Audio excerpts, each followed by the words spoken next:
What do parents usually expect from their children, and what does the Prophet say about this? Usually parents expect one of these two or three things. They either want what they are from their children. Suppose I am a teacher, I want my child also to be a teacher. If I am a businessman, I want my son or daughter also to be a businessman. If I am a doctor, I want my children also to be doctors. Or I have seen the problems in my career. Therefore, I don't want what I am right now. I don't want my children to be what I am right now. I am a teacher and I have experienced the problems of this profession. So I don't want my children to be teachers. Or sometimes it is also like this.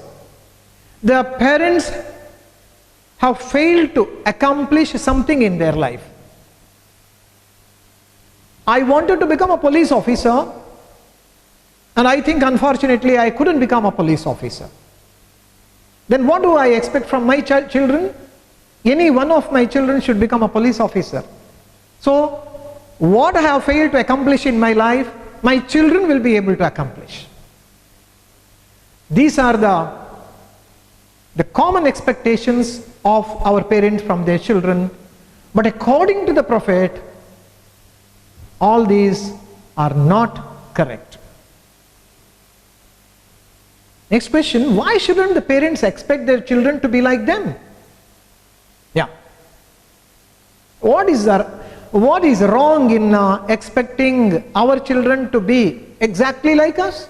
We shouldn't try to force a mold on our children, because they have their own individual views and independent personalities. Repeatedly I am telling this. And the Prophet was also having this in his mind while replying to the question raised by that lady carrying a baby in her arms. So we shouldn't expect our children to be exactly like us. Children have their own destinies and they have a unique role to play in this world. Who knows? Because the ability of a child is limitless. Our children are born with gifts given by God, and nobody knows except God what those abilities are. And it is known to the master, and also it is there in the creation. That's the child.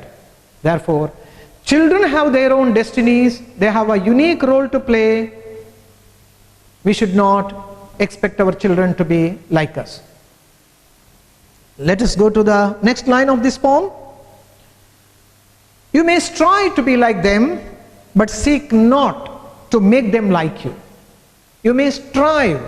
You may try hard if you want.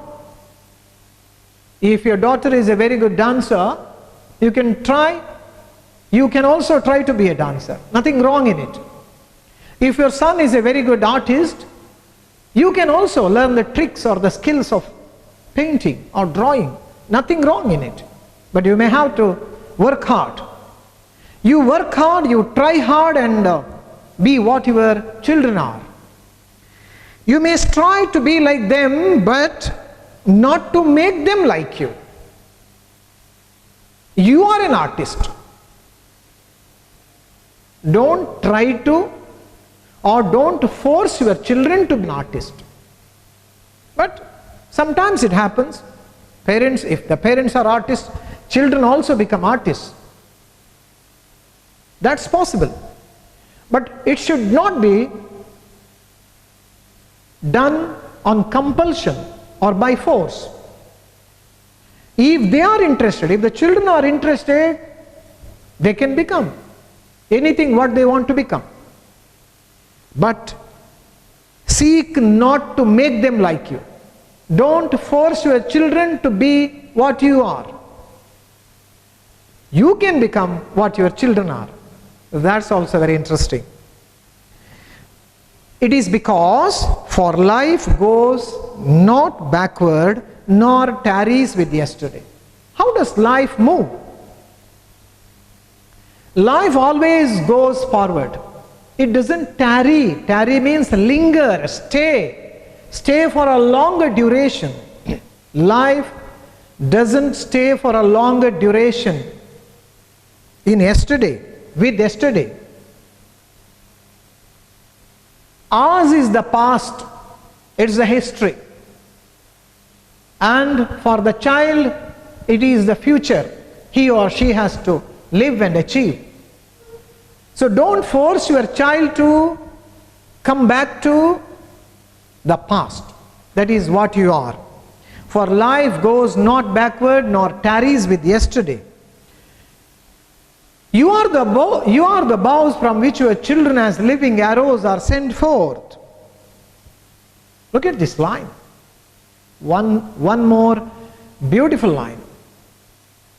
Already I have told you that though Khalil Gibran doesn't follow the traditional style of poetry writing, he follows certain poetic devices and through which his poems have become very popular.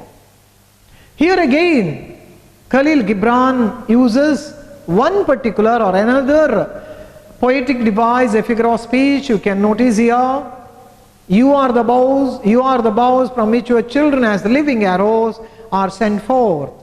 Find out the figure of speech used here. I think there are two figures of speech. Which is the figure of speech in the first part? You are the bows. And which is the figure of speech in the next part? Children as living arrows are sent forth. So there are two figures of speech. I told you the first one is you are the bows. When I say you are the bows, can you guess? Yeah, it is nothing but the metaphor. You are the bows, a metaphorical expression is used here, you are the bows. What is a metaphor? Metaphor is a figure of speech in which a word or a phrase is applied to an object to which it is literally not applicable.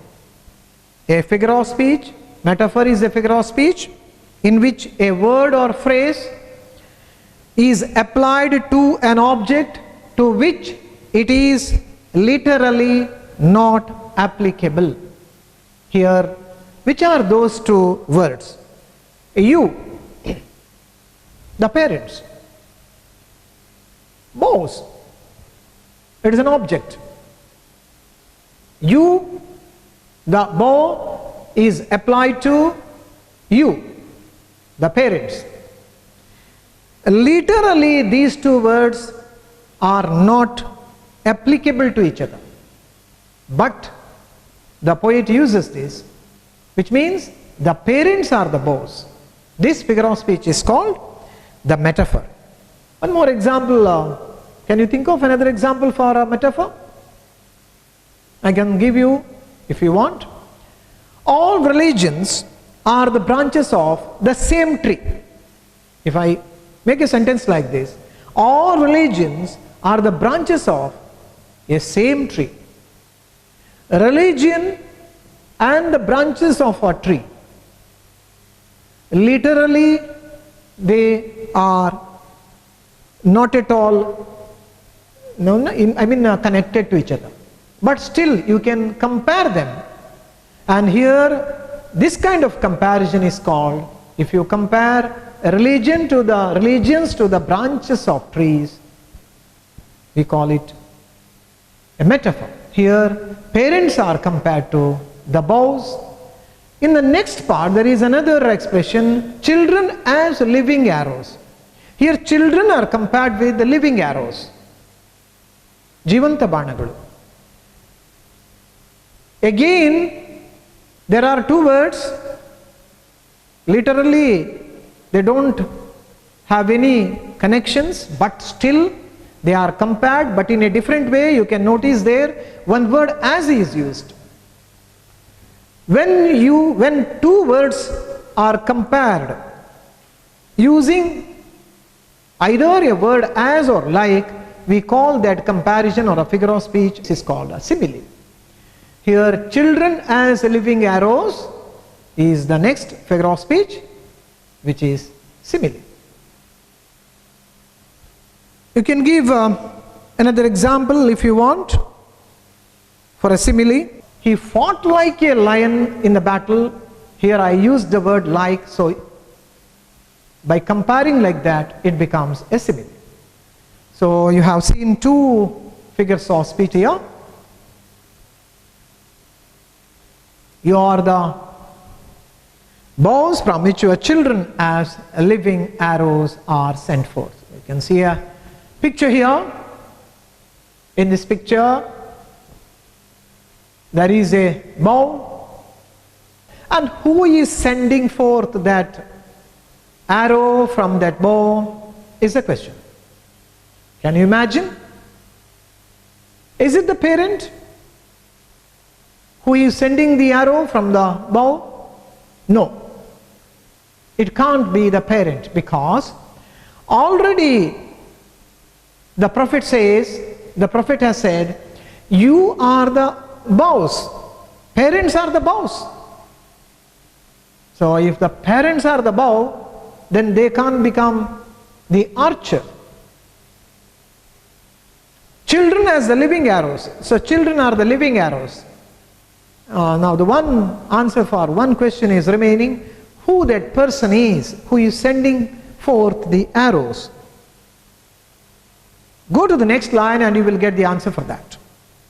The archer sees the mark upon the path of the infinite, and he bends you with his might, that his arrows may go swift and far.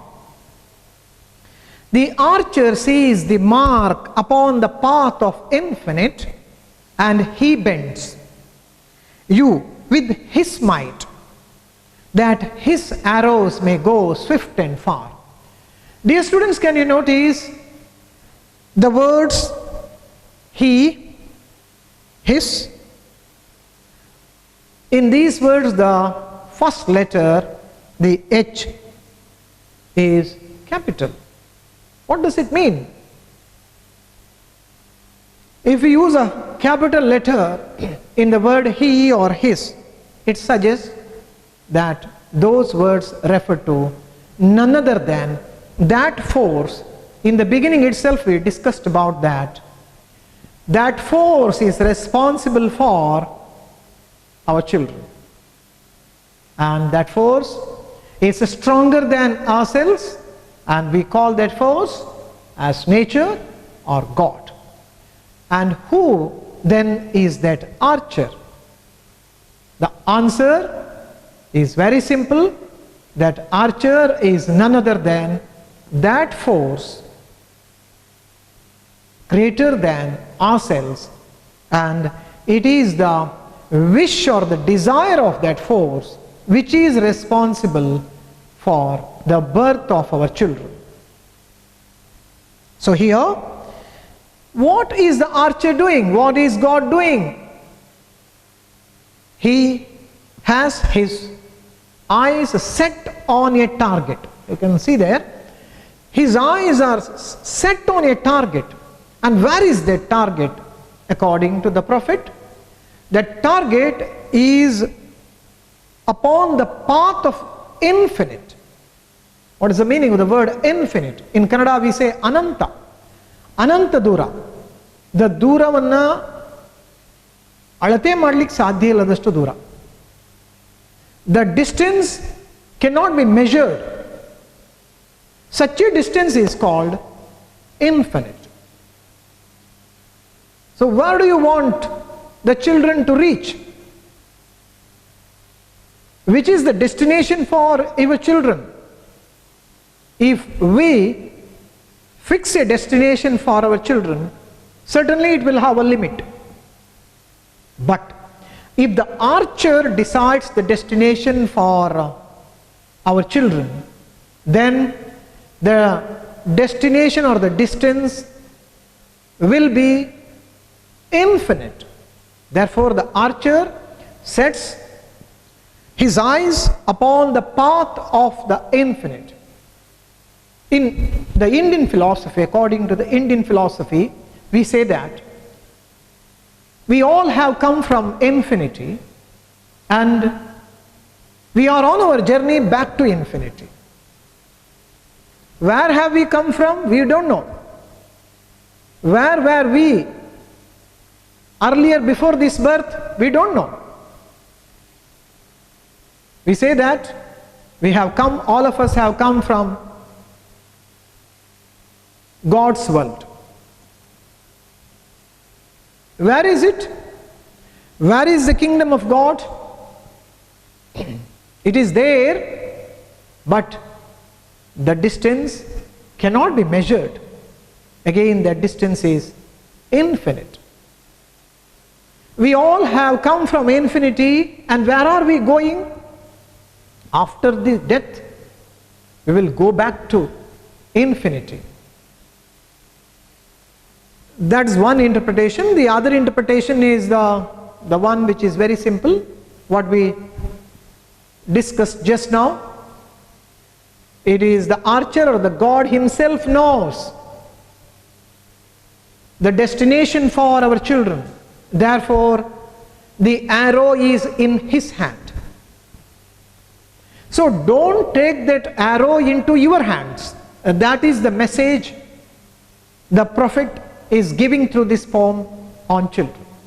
Don't take that arrow into your hands.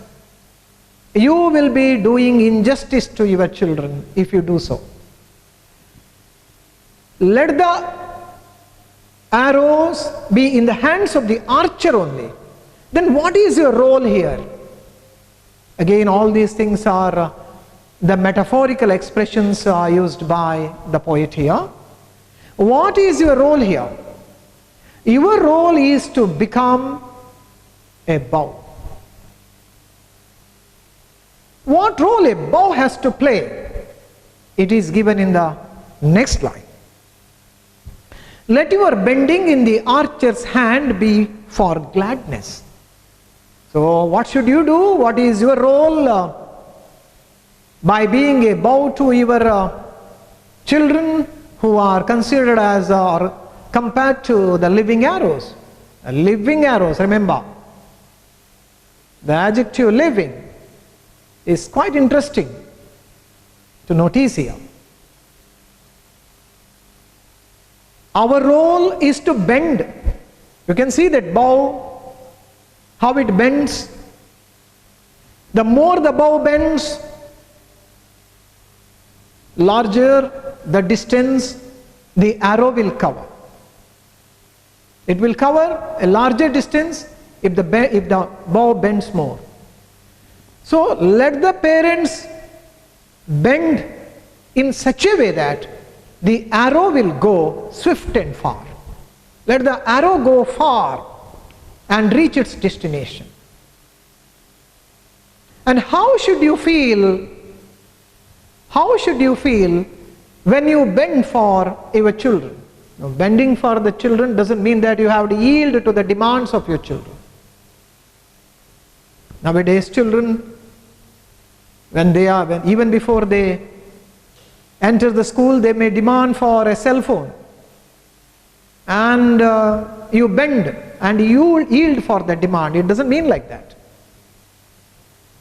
Here, bending means assisting or providing a suitable atmosphere for your children to help them reach their destination.